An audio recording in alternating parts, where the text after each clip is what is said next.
निश्चित डोक्यात न आलेला जर हा शब्द जर कायद्यात टाकला गेला तर उद्या जरांगे म्हणतील गावकी भावकी सोयरीक असे शब्द हे कायद्यात यायला लागतील. तर महाराष्ट्राला खूप चांगली संस्कृती आहे. या मातीतनं डॉक्टर बाबासाहेब आंबेडकर, शिवाजी महाराज जोपर्यंत तुम्ही तुमची मागणी मान्य होत नाही तोपर्यंत माघार घेणार नाही. नाही, आम्ही माघार अजिबात घेणार नाही. सरकारने याबाबत स्पष्टीकरण द्यावं.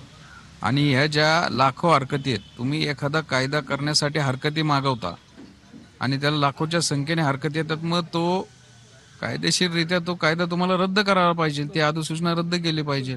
ह्या हरकतींचं केलं काय याचा खुलासा, याचं परिपत्रक राज्य सरकारने काढलं पाहिजे. आपण पाहतोय की मंगेश ससाने सांगतात की या संदर्भातलं अधिकृत परिपत्रक जे आहे ते राज्य सरकारनं काढावं. मात्र आमचे 4 ते 5 जण जे आहे ते शिष्टमंडळ सरकार दरबारी चर्चा करण्यासाठी जाईल.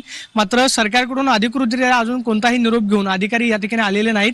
ज्या आम्हाला निरोप येईल त्यानंतर मग आमचं शिष्टमंडळ जे आहे ते सरकार दरबारी चर्चेसाठी जाईल अशी प्रतिक्रिया मंगेश ससानेंनी दिल्याचं पाहायला मिळते. कॅमेरा पर्सन तुषार ननारोशन, मी प्रदीप कापसे, TV9 मराठी, पुणे.